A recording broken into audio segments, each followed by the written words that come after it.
नमस्कार, स्वागत है आप सभी का आपके अपने YouTube चैनल में। तो दोस्तों, आज के वीडियो में बात करेंगे गुप्त प्रशासन से संबंधित कुछ महत्वपूर्ण प्रश्नों पर। तो शुरुआत करते हैं पहले प्रश्न से, और पहला प्रश्न है, गुप्त काल में बलाधिकरण क्या था?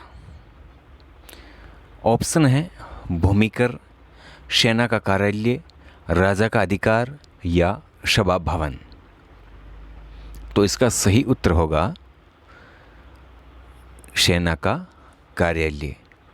बलाधिकरण था गुप्त काल में सेना का कार्यालय, और या सेना के कार्यालय को बलाधिकरण कहते थे। और दूसरे प्रश्न की ओर बढ़ते हैं। प्रश्न संख्या 2,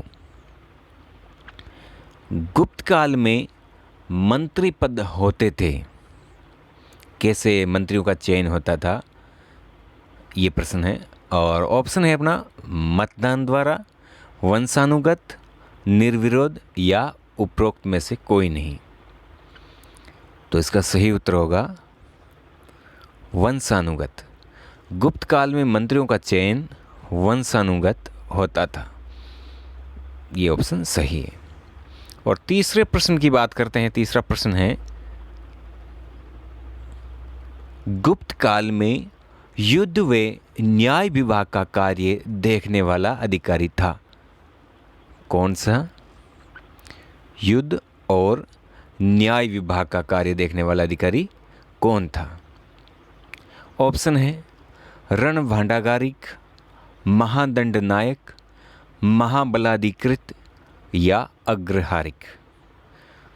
तो गुप्त काल में युद्ध व न्याय विभाग का कार्य देखने वाला अधिकारी था महादंड नायक।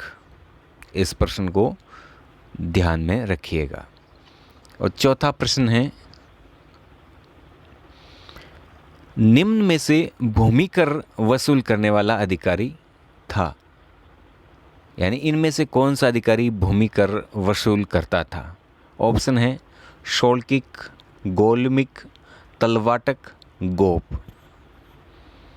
तो गुप्त काल में इनमें से भूमि कर वसूल करने वाला अधिकारी था शोल्किक। पहला ऑप्शन सही है। और प्रश्न संख्या 5 की बात करें, भुक्ति का प्रधान क्या कहलाता था, या भुक्ति का प्रधान कहलाता था? और दोस्तों, अगर आपने गुप्त प्रशासन पढ़ा है तो आप जानते हैं भुक्ति क्या है। यानी ये प्रशासन की अलग अलग इकाइयाँ हैं, जिसको प्रशासन को अलग अलग इकाइयों में बांटा गया था। उसमें से भुक्ति का प्रधान था कौन? ऑप्शन है गोप्ता, विषयपति, उपरिक, ग्रामिक, मेहतर। तो दोस्तों, इसका सही उत्तर होगा उपरिक। जैसे गुप्त प्रशासन को अलग अलग बांटा गया था, देश या राष्ट्र, विषय, भुक्ति, ग्राम, इस प्रकार से बांटा गया था। और प्रश्न संख्या 6 है, निम्न में से गुप्त काल में प्रचलित सिक्का नहीं था। गरुड़ प्रकार, धनुर्धारी प्रकार, रुपया प्रकार या छत्रधारी प्रकार। तो इसका सही उत्तर हो जाएगा सीधा सीधा, ये प्रश्न आया हुआ है आगे, तो ये है रुपया। रुपया गुप्त काल में प्रचलित नहीं था, और बाकी सब सिक्के गुप्त काल में थे। और प्रश्न संख्या 7 की बात करते हैं। गुप्त काल में या सोने के सिक्कों को गुप्त काल में कहा जाता था। गुप्त काल में सोने के सिक्कों को क्या कहा जाता था?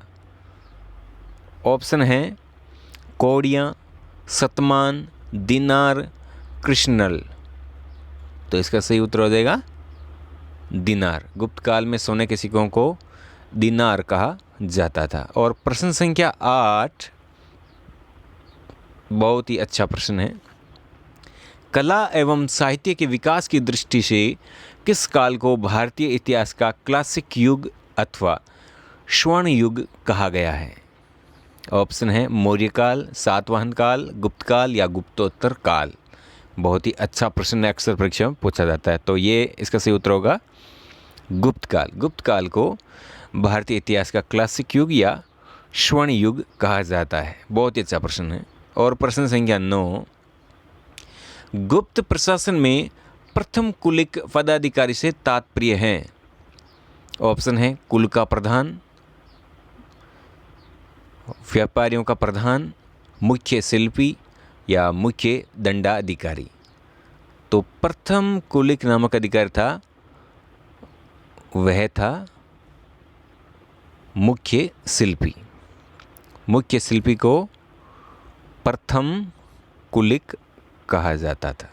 और लास्ट प्रश्न है प्रश्न संख्या 10। गुप्त युग में किसके निर्माण में भारत यूरोप से आगे था? प्रश्न बहुत अच्छा है। ऑप्शन है किले, महल, बांध या विशाल जलयान। यानी भारत गुप्त काल में किस चीज़ के निर्माण करने में यूरोप से भी आगे था, ऐसा कहा गया है। तो ऑप्शन सही होगा इसका उत्तर विशाल जलयान। यानी नाव, अच्छे जलयान बनाने में भारत यूरोप से भी आगे था। तो दोस्तों आज के वीडियो में बस इतना ही। और अगर आप पहली बार चैनल पर आ रहे हैं तो चैनल को सब्सक्राइब कर लीजिएगा और बेल आइकन दबा दीजिएगा ताकि आने वाले सभी नए वीडियो आप लोगों को मिलते रहें। धन्यवाद।